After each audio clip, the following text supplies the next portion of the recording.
ऐसे समय में आपने यहाँ पे पहुँचकर भाई प्रदीप का, हमारा सबका आपने हौसला बढ़ाया, हमें आशीर्वाद दिया। मैं आप सबका बहुत बहुत धन्यवाद करता हूँ। और यहाँ पे आपने समय निकाला, काम के समय में आप लोग यहाँ पे पहुँचे। और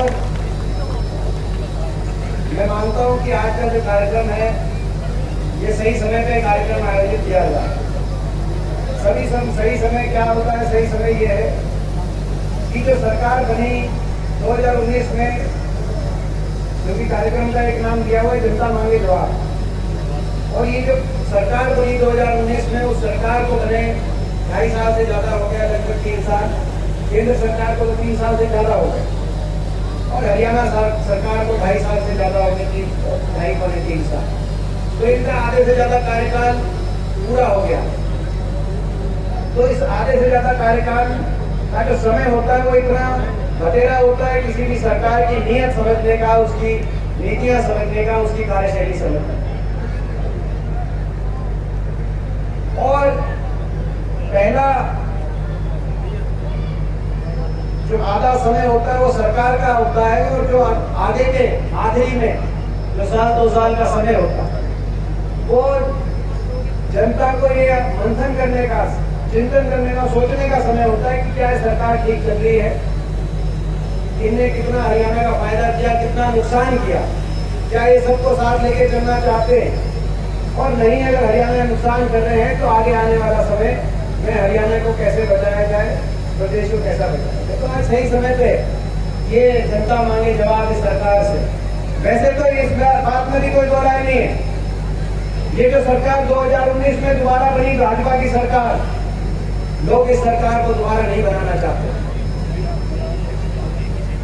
लोग इस सरकार को बदलना चाहते हैं।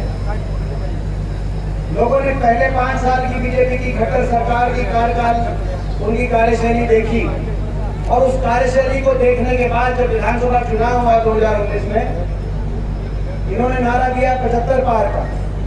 75 पार ही नारा दिया था। 75 पार का नारा था, टीवी 85 पार दिखा रहा था। लेकिन जब गिनती शुरू हुई और 12-1 बजे आपने टेलीविजन पे गिनती देखी तो आपको लगा कि गए, यही लगा था बीच में। तो क्योंकि 75 पार के नारे की हवा निकाल दी हरियाणा की जनता ने, लोग इनके काम करने के तरीके से खुश नहीं थे। 40 पे सुइए तक की देश में इतने बड़े बहुमत से सरकार बनी हो, हरियाणा के अंदर 10 की 10 सीट इनकी आई थी। 80 सीटों पे हरियाणा में बढ़त प्राप्त हुई थी लोकसभा चुनाव में, लेकिन विधानसभा का चुनाव 80 से सीधा नंबर 40 पर लुढ़क गया। लोग नहीं चाहते थे। और सबसे बड़ा सबूत इस बात का है, जिस सरकार की कार्यशैली से संतुष्ट होते हैं उस सरकार के चेहरा, सरकार का सबसे बड़ा चेहरा होता है उसके मंत्री। इनकी सरकार के 14 मंत्री, 12 मंत्री, 14 मंत्री चुनाव में उतरे। लोगों ने 14 में से 12 मंत्रियों को लुटाने का काम किया था कि नहीं किया था। चाहे वो रोहतक में मनीष ग्रोवर हो, चाहे वो सोनीपत में कविता जैन जी हो, चाहे वो बादली के अंदर ओमप्रकाश धनखड़ हो, चाहे साथ लगते नागनून में कप्तान अभिमन्यु हो, चाहे वो उचाना की बात हो, चाहे वो इसराना की बात हो, चाहे वो महेंद्रगढ़ की बात हो, चाहे वो शाहबाद की बात हो, इनके सारे मंत्रियों को लोगों ने धाराशाही करने का काम किया। और थोड़ी वोटों से नहीं हराया, इनका जिस मंत्री ने नामांकन भरा उस मंत्री को रिकॉर्ड मतों से हराने का काम किया था कि नहीं किया था, मैं पूछना चाहता हूँ। ये लोग इस सरकार को दोबारा नहीं चाहते, लेकिन लोग की भावना से विश्वासघात करते हुए सरकार बनी, रात के अंधेरे में बनी।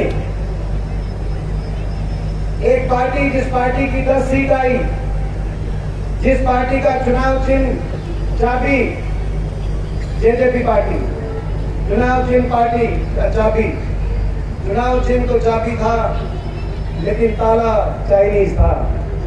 यही बात है ना। रात को समझौता कर लिया। ये अगले दिन प्रेस कॉन्फ्रेंस से कहा कि भाई 5,000 बुढ़ापा पेंशन का समझौता है। हुड्डा साहब ने कहा कि भाई हमने भी हमारे मैनिफेस्टो में लिखा है कि 5,000 बुढ़ापा पेंशन 1 नवंबर से लागू करेंगे। आज से 3 साल पुरानी बात बता रहा हूँ। आप हमारे साथ आओ, हम 1 नवंबर से 5100 बुढ़ापा पेंशन करेंगे।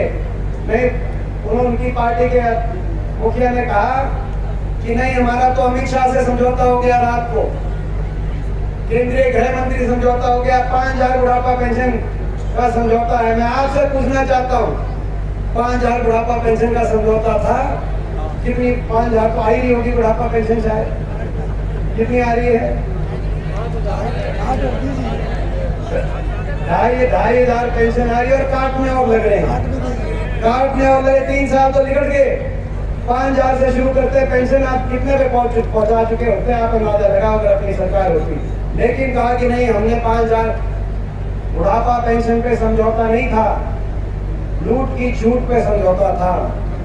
तुम भी लूटो, हम भी लूटेंगे, शराब माफिया के हिसाब से लूटेंगे, कहीं खनन माफिया के हिसाब से लूटेंगे, कहीं रजिस्ट्री माफिया के हिसाब से लूटेंगे।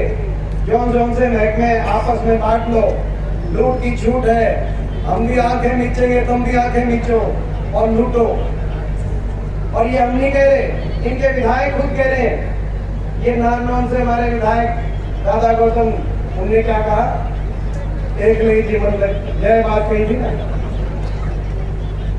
आज ये सोचने की जरूरत है कि हरियाणा में ऐसी सरकार बनी जो हरियाणा 2014 से पहले देश में विकास दर में देश में नंबर 1 पे था। प्लानिंग कमीशन के अनुसार, भारत सरकार के अनुसार प्रति व्यक्ति आय में हम नंबर 1 थे, प्रति व्यक्ति निवेश में नंबर 1 थे, खेल खिलाड़ियों के मान सम्मान में नंबर 1 थे, किसान के हकों के फैसले में, चाहे वो किसान के फसल का भाव हो, गन्ने का, एक्सपोर्ट के धान का, चाहे किसान को राहत की बात हो, कोऑपरेटिव का कर्जा माफ, कहीं बिजली के बिलों की माफ का फैसला हो, उसमें देश में नंबर 1 पर हरियाणा आता था। गरीब आदमी के मान सम्मान में और गरीब की हितकारी योजनाओं में देश में सबसे आगे। हम गर्व से कहते थे कि सबसे ज्यादा पेंशन हरियाणा में।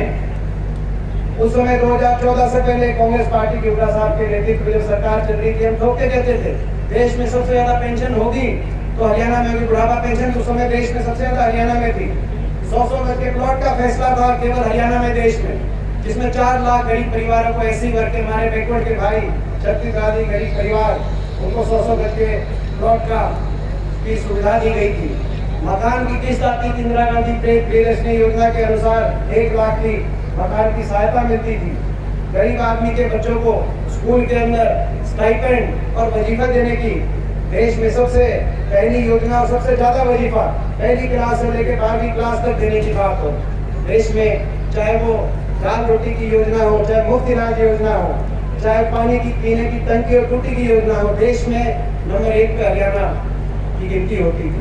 आज वो हरियाणा 8 साल की इस खट्टर सरकार के राज के बाद और 3 साल के इस बीजेपी और जेजेपी गठबंधन के राज के बाद आज वो हरियाणा देश में बेरोजगारी में नंबर 1। और ये हम नहीं कह रहे, तो किस बात का है?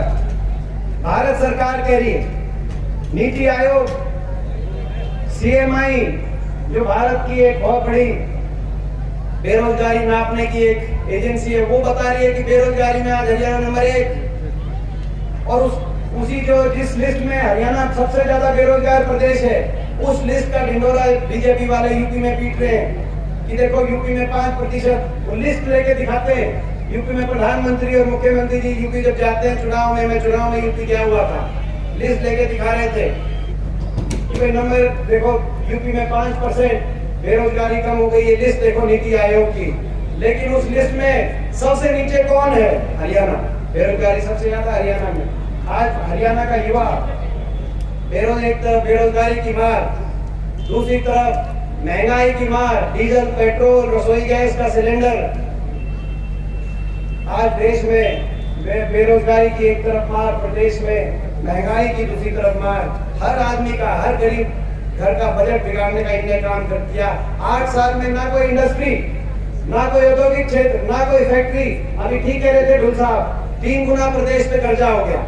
कर्जा 3 गुना हो गया, लेकिन गया कहाँ? क्या कोई थर्मल का कारखाना लगा? हमारे समय 5 थर्मल कारखाने लगे थे। क्या नई यूनिवर्सिटी बनी? अपने समय जब हमारी सरकार थी तो 12 नई यूनिवर्सिटी बनी थी। और मुझे गर्व है इस बात का कि जब हुड्डा साहब के हाथ में कलम आई, जबकि जीन से क्या दिल से हुड्डा साहब का और हमारा दिल से कितना आपस का एक जो है, आप समझ सकते हो कितनी भावना है कि जब हाथ में कलम थी और जब ये फैसला आया कि चौधरी रणवीर सिंह जी के नाम से कोई यूनिवर्सिटी बनाने की बात है। जीन से कोई विधायक नहीं थे, 5 सीटों में एक भी विधायक कांग्रेस पार्टी के नहीं थे उस समय, लेकिन जो है ये यूनिवर्सिटी कहीं और भी बन सकती थी पूरे प्रदेश में किसी भी जिले में, लेकिन हुड्डा साहब ने फैसला किया अगर चौधरी रणवीर सिंह जी के नाम से कोई यूनिवर्सिटी बनेगी तो वो जींद के अंदर यूनिवर्सिटी बनेगी।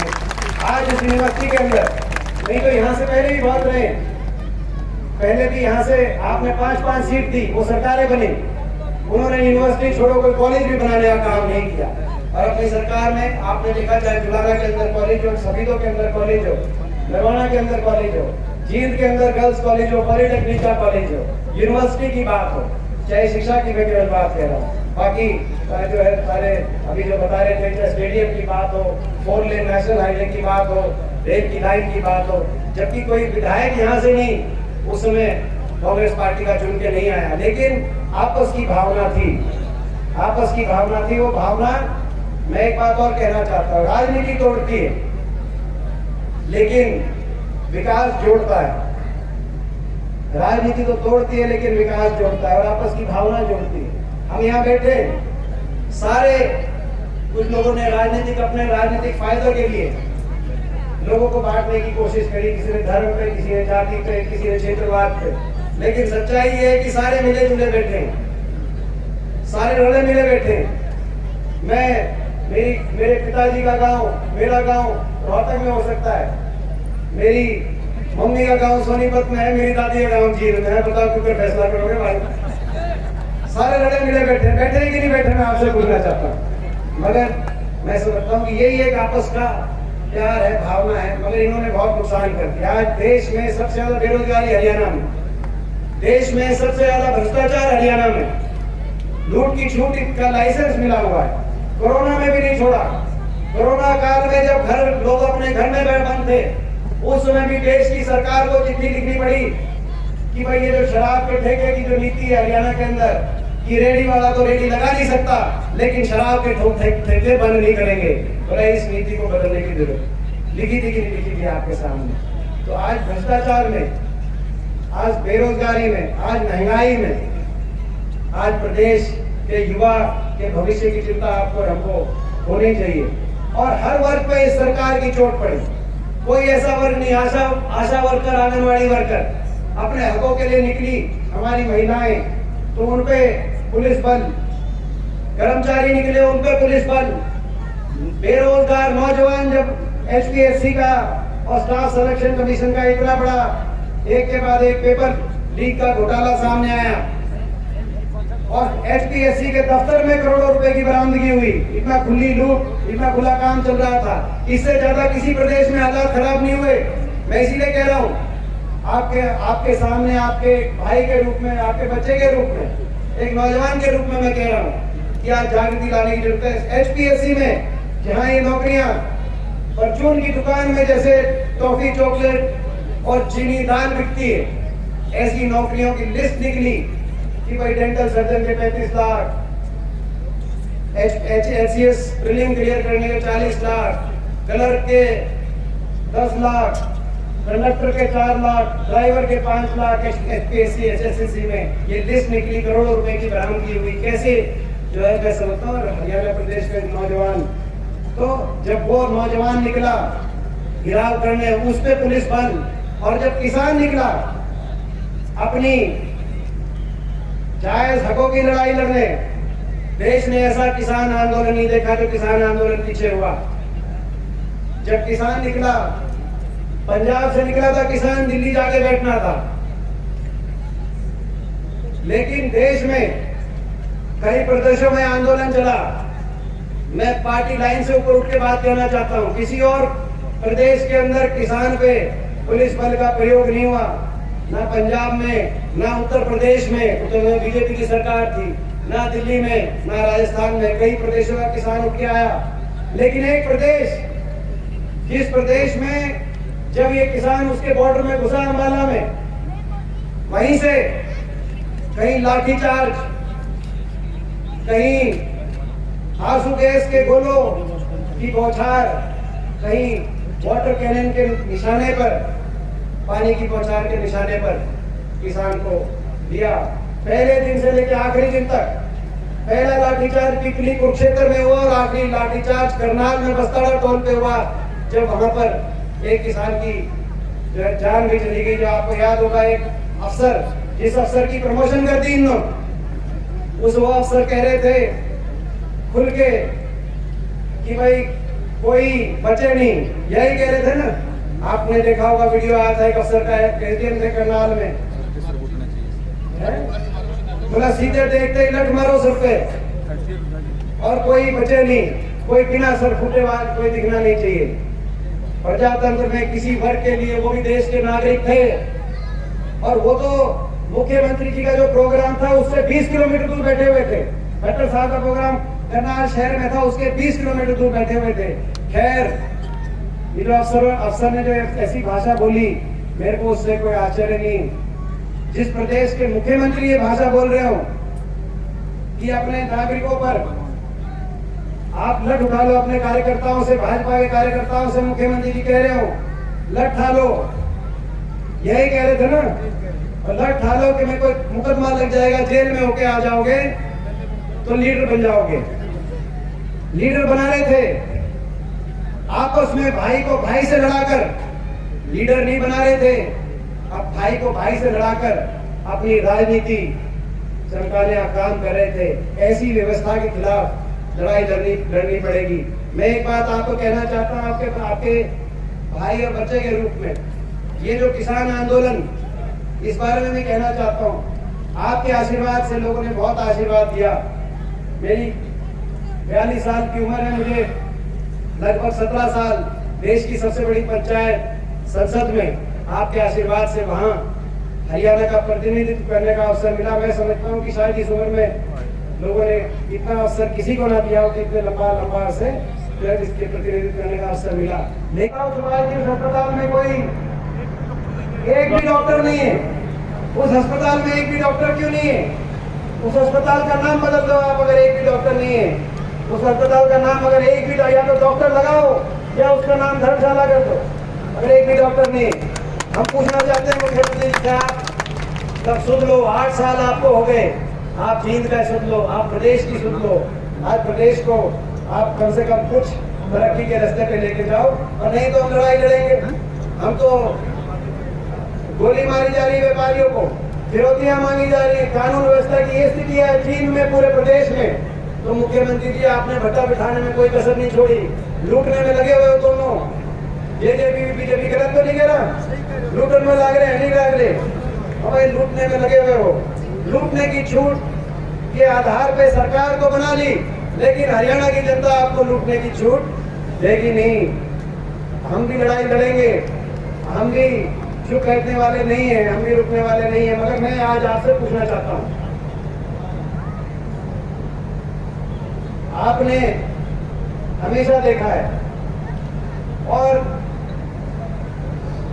कभी कोई आया जींद का, कभी कोई आदमी जींद जिले का, कभी 17 साल से मैं भी राजनीति में हूँ, अब तो 17 साल से सांसद भी हूँ, कोई भी आया, मैं एक बात पूछना चाहता हूँ, मैंने छत्तीसगढ़ दिया, कोई भी आया तो उसको अपना मान के मैंने गले से लगाया कि नहीं लगाया, मैं पूछना चाहता हूँ। तो मैं ये बताओ, जितना अपनापन मैं मानता हूँ, तुम भी उतना अपनापन मानोगे कि नहीं मानोगे, नहीं बताओ। क्योंकि भाई तोड़ है, यह तोड़ है, ये किसी बात में तोड़ है।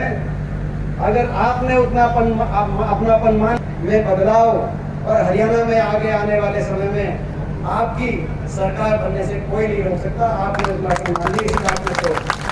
और दूसरी बात मैं पूछना चाहता हूँ, गरीब की, किसान की, हरियाणा के नौजवान के भविष्य को बचाने की, हरियाणा को दोबारा से देश में विकास के मामले में देश में सबसे आगे पहुंचाने की ये जो लड़ाई है, अगर आपका साथ और आशीर्वाद हो, आप कहो तो इस लड़ाई में हम आगे बढ़े। अगर पूरा साथ और आशीर्वाद एक बार हाथ खड़ा करके मैं आपसे जवाब चाहता हूँ भाई, इस लड़ाई में साथ हो पूरे।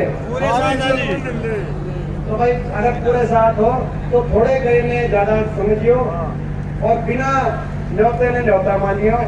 जहाँ भी कार्यक्रम होगा संघर्ष का, कोई धरने का, प्रदर्शन का, रैली का, मैं उम्मीद करूंगा कि भाई चीन तो मैं इतना जितना अपनापन नहीं मानता हूँ, मैं उतना तो मैं मानूंगा कि भाई चीन सबसे आगे रहूंगा भाई। अगर रोहतक से भी आगे चीन रहेगा तो मैं मानूंगा भाई जहाँ पर।